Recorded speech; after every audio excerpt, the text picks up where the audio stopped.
Hi സുഹൃത്തുക്കളെ, കാത്തിരിപ്പിനൊടുവിൽ HSST commerce notification വന്നിരിക്കുകയാണ്. ഗസറ്റിലാണ് നിലവിൽ ഈ പറഞ്ഞ നോട്ടിഫിക്കേഷൻ പബ്ലിഷ് ചെയ്തിട്ടുള്ളത്. ഇനിയിപ്പോൾ ഉടനെ തന്നെ നമ്മുടെ PSCയുടെ പ്രൊഫൈലിൽ വരുന്നതാണ്. നിശ്ചിത യോഗ്യതയുള്ള ആളുകൾക്ക് ഇതിന് അപ്ലൈ ചെയ്യാനും സാധിക്കുന്നതാണ്. അപ്പോൾ ഇതുമായി ബന്ധപ്പെട്ട് HSST കൊമേഴ്സിന്റെ നോട്ടിഫിക്കേഷൻ എങ്ങനെയാണ് വന്നിരിക്കുന്നത്, യോഗ്യത, എഡ്യൂക്കേഷൻ ക്വാളിഫിക്കേഷൻ എന്തൊക്കെയാണ്, ഏജ് ലിമിറ്റ് എന്തൊക്കെയാണ് തുടങ്ങിയ കാര്യങ്ങളൊക്കെയാണ് നമ്മൾ ഈ വീഡിയോയിൽ ഡിസ്കസ് ചെയ്യാൻ പോകുന്നത്.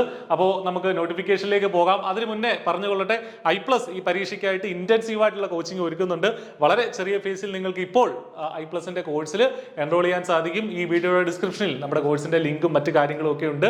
അവിടെ നമ്പറുകളുണ്ട്, നിങ്ങൾക്ക് വേണമെങ്കിൽ വിളിച്ചൊക്കെ ചോദിക്കാം. ഓക്കെ, അപ്പോൾ നമുക്ക് നോട്ടിഫിക്കേഷനിലേക്ക് വരാം. കാറ്റഗറി നമ്പർ 127/2024, ഇതാണ് നമ്മുടെ കാറ്റഗറി നമ്പർ 127/2024. ഡിപ്പാർട്ട്മെന്റ് നമുക്കറിയാം, കേരള ഹയർ സെക്കൻഡറി എഡ്യൂക്കേഷനിലേക്കാണ് നിയമനം വരുന്നത്. പോസ്റ്റിന്റെ പേര് HSST commerce junior higher secondary school teacher junior എന്നുള്ളതാണ് നമ്മുടെ പോസ്റ്റിന്റെ പേര്. അപ്പോൾ സ്കെയിൽ ഓഫ് പേ ശ്രദ്ധിക്കുക, 45,600 മുതൽ 95,600 വരെയുള്ള മികച്ച ഒരു സ്കെയിൽ ഓഫ് പേയിലേക്കാണ് നിങ്ങൾ ഹയർ സെക്കൻഡറി സ്കൂൾ അധ്യാപകരായിട്ട് നിയമിക്കപ്പെടുന്നത് എന്നുള്ള കാര്യം മനസ്സിലാക്കുക.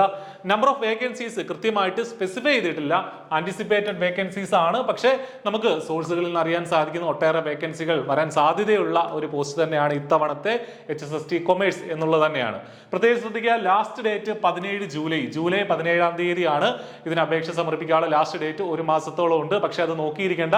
PSC പ്രൊഫൈലിൽ നിങ്ങളുടെ ഈ പറഞ്ഞ നോട്ടിഫിക്കേഷൻസ് അപ്ഡേറ്റ് ചെയ്ത് വന്നാൽ 1 ഡേ രജിസ്ട്രേഷൻ വഴി ചെന്നിട്ട് നിശ്ചിത യോഗ്യതയുള്ളവർ തീർച്ചയായിട്ടും നേരത്തെ തന്നെ അപേക്ഷ കൊടുക്കാനായിട്ട് ശ്രദ്ധിക്കുക. ഇനി ഇതിന്റെ ഏജ് ലിമിറ്റ് പറയുകയാണെങ്കിൽ 20 വയസ്സ് മുതൽ 40 വയസ്സ് വരെയുള്ള ആളുകൾക്കാണ് ഇതിന് അപ്ലൈ ചെയ്യാൻ പറ്റുക.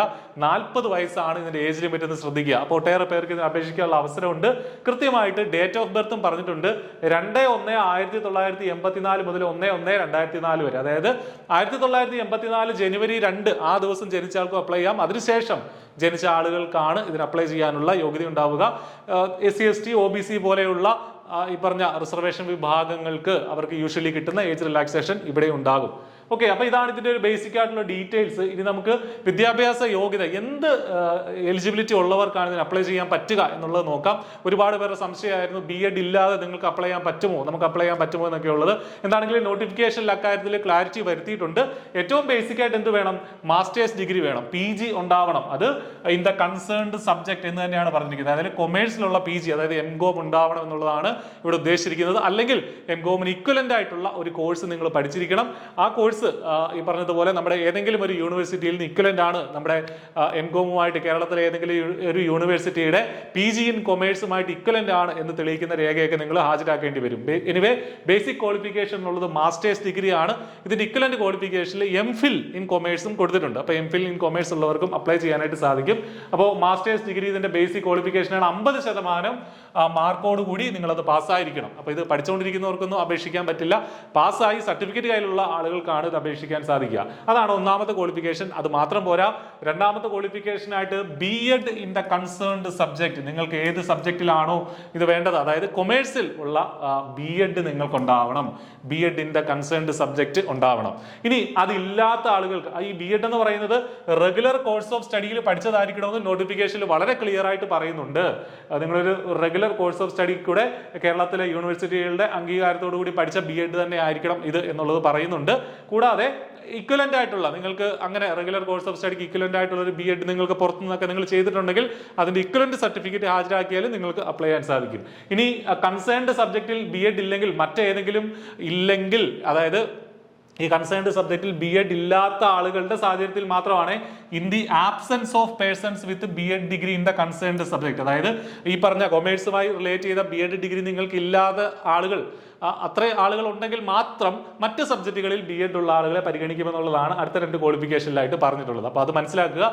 കൺസേൺഡ് സബ്ജക്റ്റിൽ തന്നെ BEd വേണം. അതില്ലെങ്കിൽ മാത്രമേ മറ്റ് സബ്ജക്റ്റുകളിൽ BEd ഉള്ള ആളുകളെ പരിഗണിക്കുകയുള്ളൂ. അപ്പോൾ അതിന്റെ അർത്ഥം ഈ പറഞ്ഞ പോലെ കൊമേഴ്സിലുള്ള BEd ഉള്ള ഒട്ടേറെ ആൾക്കാരുണ്ട്. അപ്പോൾ അതുകൊണ്ട് തന്നെ അതില്ലാത്ത ഒരു സാഹചര്യം ഉണ്ടാവുന്നില്ല എന്നുള്ളതാണ് അതിന്റെ ഒരു യാഥാർത്ഥ്യം. ഇനി മൂന്നാമത്തെ ക്വാളിഫിക്കേഷൻ, ഒന്ന് PG വേണം, 2 BEd വേണം, മൂന്നാമത് എന്ത് വേണം, സെറ്റ് വേണം. Must have pass the state eligibility eligibility test, അതായത് സെറ്റ് യോഗ്യതയുള്ള ആളുകൾക്ക് മാത്രമേ ഇതിന് അപേക്ഷിക്കാൻ സാധിക്കുള്ളൂ. നിലവിൽ സെറ്റ് യോഗ്യതയുള്ള ആളുകൾക്ക് മാത്രമേ ഇതിന് അപേക്ഷിക്കാൻ സാധിക്കുള്ളൂ എന്നുള്ള കാര്യം കൂടെ മനസ്സിലാക്കുക. അപ്പൊ ഇതാണ് ഇതിന്റെ ബേസിക് ക്വാളിഫിക്കേഷൻ. PG വേണം, B.Ed വേണം, സെറ്റ് വേണം. ഇനി കുറച്ച് നോട്ടുകളൊക്കെ നമ്മുടെ ഈ ഒരു നോട്ടിഫിക്കേഷനിൽ കൊടുത്തിട്ടുണ്ട്, അത് നമുക്കൊന്ന് നോക്കാം. In the absence of B.Ed degree holders, അതായത് B.Ed ഇല്ലാത്തവർക്ക് അപ്ലൈ ചെയ്യാൻ പറ്റുമോ എന്നുള്ള ചോദ്യത്തിന് വളരെ വ്യക്തമായിട്ട് ഇവിടെ പറയുന്നുണ്ട്. നിങ്ങൾക്ക് മാസ്റ്റേഴ്സ് 50% മാർക്കോട് കൂടി മാസ്റ്റേഴ്സ് ഉണ്ട്, സെറ്റ് ഉണ്ട്, അങ്ങനെ ഉണ്ടെങ്കിൽ നിങ്ങൾക്ക് അപ്ലൈ ചെയ്യാം. പക്ഷേ നിങ്ങളെ എപ്പോഴേ പരിഗണിക്കുകയുള്ളൂ B.Ed ഇല്ലാത്ത ആളുകൾ ഉണ്ടെങ്കിൽ മാത്രമേ, അല്ലെങ്കിൽ B.Ed ഇല്ലാത്ത ആളുകളുടെ സാഹചര്യം വരുമ്പോൾ മാത്രമേ നിങ്ങളെ പരിഗണിക്കുകയുള്ളൂ. അതായത് പരീക്ഷയ്ക്ക് എഴുതി റാങ്ക് ലിസ്റ്റ് വന്നു, നിങ്ങൾക്ക് അപ്ലൈ ചെയ്താൽ നിങ്ങൾ റാങ്ക് ലിസ്റ്റിൽ വന്നെന്ന് വിചാരിച്ചോ, പക്ഷേ B.Ed ഉള്ള ഒരു കൂട്ടം ആളുകളുണ്ട്, B.Ed ഇല്ലാത്ത ഒരു കൂട്ടം ആളുകളുണ്ട്. B.Ed ഉള്ള ആളുകളെ ഒക്കെ പരിഗണിച്ച ശേഷം മാത്രമേ B.Ed ഇല്ലാത്ത ആളുകളെ റാങ്ക് ലിസ്റ്റിലേക്ക് പരിഗണിക്കൂ എന്നാണ് പറഞ്ഞതിന്റെ അർത്ഥം. കേരളത്തിൽ ഒരുപാട് പേര് B.Ed ഉള്ള ആളുകളുണ്ട്. അപ്പൊ അതുകൊണ്ട് തന്നെ B.Ed ഇല്ലാത്ത, നിലവിൽ B.Edന്റെ ലാസ്റ്റ് ഇയർ ഒക്കെ പഠിച്ചുകൊണ്ടിരിക്കുന്നവർ ഏറ്റവും വലിയ സംശയമാണ്, നിങ്ങൾ B.Ed പാസ്സായി സർട്ടിഫിക്കറ്റ് ഇല്ലാത്ത സാഹചര്യത്തിൽ നിങ്ങൾക്ക് ഇതിന്റെ റാങ്ക് ലിസ്റ്റിൽ വരാനുള്ള സാധ്യത വളരെ വളരെ കുറവാണ്. പക്ഷെ അപ്ലൈ ചെയ്യാം, പരീക്ഷ എഴുതി നോക്കാം. ഓക്കെ, അപ്പോൾ അതാണ് ഇവിടെ പറഞ്ഞിരിക്കുന്നത്. Preference will be given to those who acquired PhD MPhil ഒക്കെ നേടിയവർക്ക് പ്രിഫറൻസ് കിട്ടും എന്നുള്ള കാര്യങ്ങൾ പറയുന്നുണ്ട്. Those who have passed language teachers training course are exempted from acquiring B.Ed qualification. അപ്പോൾ ലാംഗ്വേജ് ടീച്ചേഴ്സ് ട്രെയിനിങ് കോഴ്സ് ഉള്ള ആളുകൾക്കും B.Ed വേണമെന്നില്ല. ഇനി M.Ed ഉണ്ടെങ്കിലും എന്ത് വേണ്ട, B.Ed വേണ്ട എന്നുള്ള കാര്യം കൂടെ പറയുന്നുണ്ട്. മറ്റൊരു കാര്യം ഇവിടെ പറയുന്നുണ്ട്, നിങ്ങൾക്ക് MPhilോ PhDയോ രണ്ടും, MPhilലും PhDയും കൂടെ ഉണ്ടെങ്കിൽ, അല്ലെങ്കിൽ പോസ്റ്റ് ഡോക്ടർ ഫെലോഷിപ്പ് ഉണ്ടെങ്കിൽ അതിന്റെ വെയിറ്റേജ് നിങ്ങൾക്ക് കിട്ടും. അതായത് ഇത് ക്വാളിഫിക്കേഷൻ ആയിരിക്കരുത്. അതായത് നിങ്ങൾക്ക് നേരത്തെ പറഞ്ഞ ക്വാളിഫിക്കേഷൻ എല്ലാം വേണം. എന്ത് വേണം? PG വേണം, B.Ed വേണം, അതുകൂടാതെ തന്നെ നമ്മുടെ സെറ്റും വേണം. അതിന് പുറമെ നിങ്ങൾ PGക്ക് ശേഷം MPhil എടുത്തിട്ടുണ്ടെങ്കിൽ 2 മാർക്ക് അധികം കിട്ടും. അതിനുശേഷം PhD എടുത്തിട്ടുണ്ടെങ്കിൽ 5 മാർക്ക് അധികം കിട്ടും. അതിനുശേഷം PDF-ഉം കൂടെ എടുത്തിട്ടുണ്ടെങ്കിൽ നിങ്ങൾക്ക് വീണ്ടും 2 മാർക്ക് അധികം കിട്ടുമെന്നാണ് പറഞ്ഞിരിക്കുന്നത്. അപ്പോൾ ഈ കാര്യങ്ങളുള്ളവർക്ക് വെയിറ്റേജ് ഉണ്ട് എന്നുള്ള കാര്യം സ്പെസിഫൈ ചെയ്തിട്ടുണ്ട്. പിന്നീട് SLET, അതായത് state level eligibility test for college lectures, അത് പാസ്സായ ആളുകളെ സെറ്റിൽ നിന്ന് ഒഴിവാക്കിയിട്ടുണ്ട്. അതുപോലെ തന്നെ നെറ്റുള്ള ആളുകൾക്ക് നാഷണൽ എലിജിബിലിറ്റി ടെസ്റ്റ് അല്ലെങ്കിൽ JRF, നെറ്റോ JRF നിങ്ങൾ നേടിയിട്ടുണ്ട്, നിങ്ങൾക്ക് സെറ്റില്ല എങ്കിലും കുഴപ്പമില്ല, നെറ്റോ JRF മതി, ഇതിന് അപ്ലൈ ചെയ്യാം കേട്ടോ. അത്തരം ആളുകളെയും സെറ്റിൽ നിന്ന് ഒഴിവാക്കിയിട്ടുണ്ട്, നെറ്റും JRF ഉള്ളവരെ ഒഴിവാക്കിയിട്ടുണ്ട്.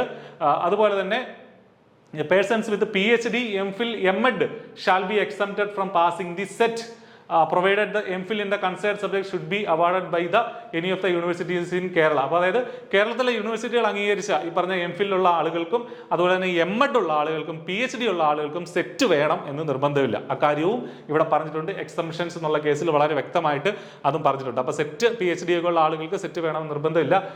പിന്നെ അതുപോലെ തന്നെ 10 വർഷം ഹൈസ്കൂൾ ലെവൽ ജനറൽ എഡ്യൂക്കേഷനിൽ സർവീസ് ഉള്ള ആളുകൾക്കും 10 വർഷം സർവീസ് വേണം. അങ്ങനെയുള്ള ആളുകൾക്കും ഇതിൽ നിന്ന്, നമ്മുടെ സെറ്റിൽ നിന്നും അവരെയും ഒഴിവാക്കിയിട്ടുണ്ട്. പിന്നീട് അതുപോലെ തന്നെ SC ST ഡിഫറൻ്റ്ലി ഏബിൾഡ് കാൻഡിഡേറ്റ്സിന് പോസ്റ്റ് ഗ്രാജുവേഷന്റെ ഏജ് റിലാക്സേഷൻ 5% റിലാക്സേഷൻ ഓഫ് മാർക്സും കൊടുത്തിട്ടുണ്ട്. 50% തന്നെ വേണമെന്ന് നിർബന്ധമില്ല, 45 ആയാലും മതി അത്തരക്കാർക്ക്. അപ്പോൾ ഇതാണ് ഇതിന്റെ ഒരു ബേസിക് ആയിട്ടുള്ള ക്വാളിഫിക്കേഷൻസ് എന്ന് പറയുന്നത്. നമ്മൾ വിശദമായിട്ട്, വളരെ വിശദമായിട്ട് ക്വാളിഫിക്കേഷൻ പറഞ്ഞ കാര്യങ്ങളൊക്കെ ഇവിടെ നമ്മൾ ചർച്ച ചെയ്തു. എന്തൊക്കെയാണ് ബേസിക് ക്വാളിഫിക്കേഷൻ, ഏജ് ലിമിറ്റ് എന്തൊക്കെയാണ് തുടങ്ങിയ കാര്യങ്ങളൊക്കെ ചർച്ച ചെയ്തു. ഇനി അപ്ലൈ ചെയ്യുക എന്നുള്ളതാണ്. ഒരുപാട് വേക്കൻസികൾ വരാൻ സാധ്യതയുള്ള പോസ്റ്റാണ്. ഒട്ടും വൈകരുത്. ഈ നിശ്ചിത യോഗ്യതയുള്ള ആളുകളെ സംബന്ധിച്ച് നിങ്ങൾ നന്നായിട്ട് പഠിച്ചു തുടങ്ങാനുള്ള സമയമായി. മിക്കവാറും ഈ പരീക്ഷ മോസ്റ്റ് പ്രോബബ്ലി നെക്സ്റ്റ് ഇയറിലേ ഉണ്ടാവുള്ളൂ. ഈ വർഷം ഡിസംബർ വരെ ഉണ്ടാവാനുള്ള സാധ്യത വളരെ കുറവാണ്. അടുത്ത വർഷമുള്ളൂ. അപ്പോൾ എന്താണെങ്കിലും ഒരു 6-7 മാസം നമുക്ക് പഠിക്കാനായിട്ട് കിട്ടും.